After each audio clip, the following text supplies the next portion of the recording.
Olá, queridos amigos e amigas, estamos nós novamente aqui para meditarmos juntinhos o Evangelho deste domingo, que aliás é uma festa, é a festa da dedicação da Basílica do Latrão, que é a Basílica do Papa, é a Basílica sede da Diocese de Roma e, portanto, o Papa é o Bispo de Roma, a Basílica do Latrão é a Catedral do Papa, vamos dizer assim. E o Evangelho é João, capítulo 2, versículos de 13 a 22. O verdadeiro santuário é Jesus. É o tema da liturgia deste domingo. A nova relação proposta por Jesus entre Deus e o ser humano comporta o desaparecimento das estruturas da antiga aliança. E entre essas, a primeira que João Evangelista nos apresenta no seu Evangelho é o templo. Enquanto os profetas denunciavam o culto hipócrita e desejavam uma purificação do templo, Jesus vai além. Jesus o abole. É o que veremos agora em João, repito, capítulo 2, versículos de 13 a 22. Comecemos lendo o versículo 13, que já está aparecendo aí na sua tela. Estava próxima a Páscoa dos judeus e Jesus subiu a Jerusalém. O evangelista é polêmico, porque a Páscoa no Antigo Testamento é definida sempre como a Páscoa do Senhor. Mas aqui, segundo João, é a Páscoa dos judeus. O termo judeus, nesse evangelho, não significa o povo judeu em geral, mas as autoridades judaicas, os chefes religiosos. A Páscoa não é mais uma festa de libertação do povo, como deveria ser, mas se tornou a festa dos dominadores desse povo. Por isso que o evangelista João chama de Páscoa dos judeus. Prossigamos agora ao versículo 14. No templo, encontrou os vendedores de bois e ovelhas e pombas e os cambistas que estavam aí sentados. No templo, não encontra Jesus pessoas que rezam, mas encontra negócios e comércio. Os vendedores aí se instalaram. O verdadeiro Deus do templo é o dinheiro. Vejam só vocês. Prossigamos. Versículo 15, que já aparece também aí para você. Fez então um chicote de cordas e expulsou todos do templo, junto com as ovelhas e os bois. Espalhou as moedas e derrubou as mesas dos cambistas. O Messias era retratado na tradição judaica com um chicote, que era o flagelo, como era denominado esse chicote, com que devia expulsar os excluídos do templo, quer dizer, os pecadores. Mas aqui, pelo contrário, Jesus faz e toma o chicote para expulsar aqueles que são a alma do templo. Em primeiro lugar, expulsa as ovelhas, que são a imagem do povo, que infelizmente é, nesse contexto, o verdadeiro animal sacrificável. Quem se sacrificava no templo não eram as ovelhas, era o povo. E Jesus não aceita um culto a Deus que seja ligado ao dinheiro. Isso fica claro. Prossigamos. Versículo 16 do capítulo 2 de João. E disse aos que vendiam pombas: tirai isto daqui. Não façais da casa de meu pai uma casa de comércio. É estranho que Jesus se aborreça com os vendedores de pombas e não com os vendedores de bois. Porque Jesus está irritado, sobretudo, com os vendedores de pombas? Porque a pomba era o animal que os pobres podiam oferecer. Jesus não tolera que os pobres sejam explorados em nome de Deus. E citando o profeta Zacarias, capítulo 14, versículo 21, diz que a casa de seu pai não pode ser um lugar de interesse ou de negócios. Vejamos agora o versículo 17. Seus discípulos lembraram-se, mais tarde, que a Escritura diz: o zelo por tua casa me consumirá. Seus discípulos equivocam-se sobre o gesto de Jesus e pensam que Jesus seja uma espécie de Elias, o profeta que, com seu zelo violento, devia preparar a estrada para o Messias. Eles não estão entendendo o papel de Jesus. Prossigamos agora lendo os versículos de 18 a 20. Então os judeus perguntaram a Jesus: que sinal nos mostras para agir assim? Ele respondeu: destruí este templo, e em 3 dias o levantarei.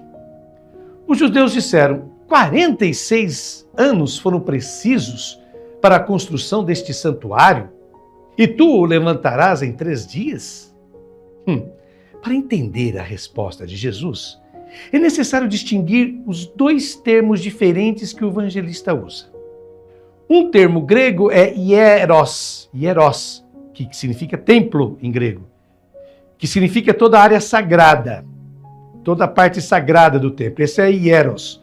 Mas o outro termo grego que Jesus usa na resposta é naos, que significa o santuário deste templo, quer dizer, o lugar mais sagrado, onde era permanente a presença de Deus, chamado de Javé pelo povo judeu. E é esse último termo, naos, santuário, que aparece na resposta de Jesus. Então ele diz: destruí este templo, este santuário, que é ele, e em 3 dias o levantarei. Para Jesus, a morte será a máxima manifestação de Deus. Os judeus, os chefes, não entendem isso. Vejamos agora os versículos de 21 a 22. Mas Jesus estava falando do templo do seu corpo. Quando Jesus ressuscitou, os discípulos lembraram-se do que ele tinha dito e acreditaram na Escritura e na palavra dele. Com Jesus, o nosso relacionamento com Deus muda. Com Jesus, o verdadeiro santuário de onde Deus manifesta e irradia a sua misericórdia e a sua compaixão, não é um santuário construído por mãos humanas, onde as pessoas devem ir levando as ofertas, mas o único e verdadeiro santuário será Jesus e as pessoas que irão recebê-lo como modelo de vida. Um santuário que não vai esperar pelas pessoas, mas irá ao encontro delas. Encontrar e procurar a quem? Ora, aos excluídos do templo, aos marginalizados pela própria religião. Esse novo e único santuário não pedirá ofertas, mas será ele que ofertará o seu amor a todos os seres humanos. Pois bem, após essas reflexões que nos proporcionou o Frei Alberto Madi, faço eu, Padre Telmo, as minhas considerações. E começo citando a primeira epístola aos Coríntios, capítulo 3, versículo 16, onde há este belo texto: acaso não sabeis que sois santuário de Deus e que o Espírito de Deus habita em vós? Jesus nos advertiu seriamente: não podeis servir a Deus e ao dinheiro, como está lá em Mateus capítulo 6, versículo 24. No entanto, no mundo em que vivemos, o centro das preocupações humanas, o objetivo que a maioria das pessoas persegue, aquilo pelo qual mais se dedica tempo, é o dinheiro. Ele se tornou, ou seja, o dinheiro, o verdadeiro Deus do ser humano moderno. Pelo dinheiro, vidas são sacrificadas, famílias são deixadas em segundo plano, descanso, lazer e tudo mais são relativizados pela busca incessante de bens materiais. Ao chegar ao Templo de Jerusalém, o local mais sagrado e venerado pelos israelitas, Jesus se depara com uma cena deprimente e escandalosa. A casa de oração foi transformada em um centro comercial.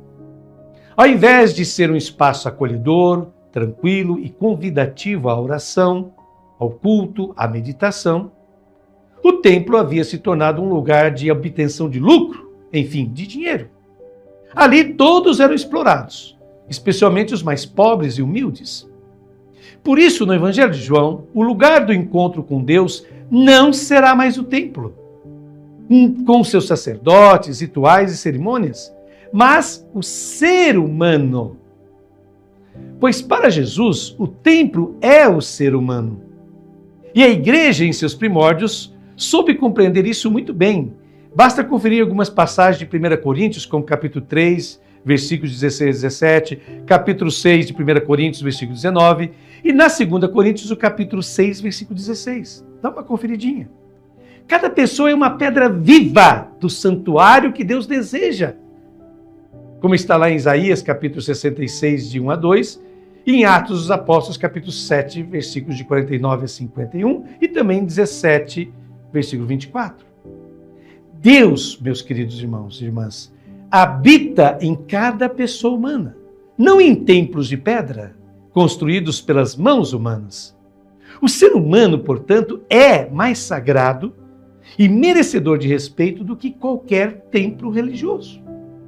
Infelizmente, hoje, nós restauramos aquilo que Jesus destruiu.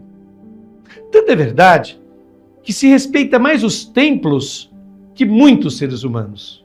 E nas igrejas, não importando a qual denominação religiosa pertence, nas igrejas há uma grande preocupação com o dinheiro, com aquilo que se arrecada e assim por diante. As celebrações e rituais são muitas vezes pesados e cansativos, não favoráveis à verdadeira oração e encontro com Deus. Há de se perguntar o que é mais importante para nós, a religião ou o evangelho? Pois nem sempre ambos são conciliáveis. Pois bem, concluindo então esse nosso momento de reflexão do Santo Evangelho de domingo, façamos esta oração, que você já começa a ver também na sua tela. Ó Deus, o universo inteiro é o teu templo e o coração de cada homem é o teu santuário. Que toda a humanidade, animada pelo amor, torne-se a tua igreja, Senhor. Jesus, luz do povo, faz que a tua igreja resplandeça da própria luz da tua palavra e da força do teu amor, que ao menos nós, tua igreja, não o desapontemos. Dá-nos, Espírito Santo, de sermos discípulos dóceis ao ensinamento da igreja, operários incansáveis em tua vinha, servos fiéis do Evangelho, prontos a dar tudo de nós mesmos para a difusão da tua palavra. Amém. Muito obrigado de coração a você que nos acompanhou, você que está sempre aqui meditando a palavra de Deus no domingo conosco. Até a próxima semana, se Deus quiser. Deus vos abençoe.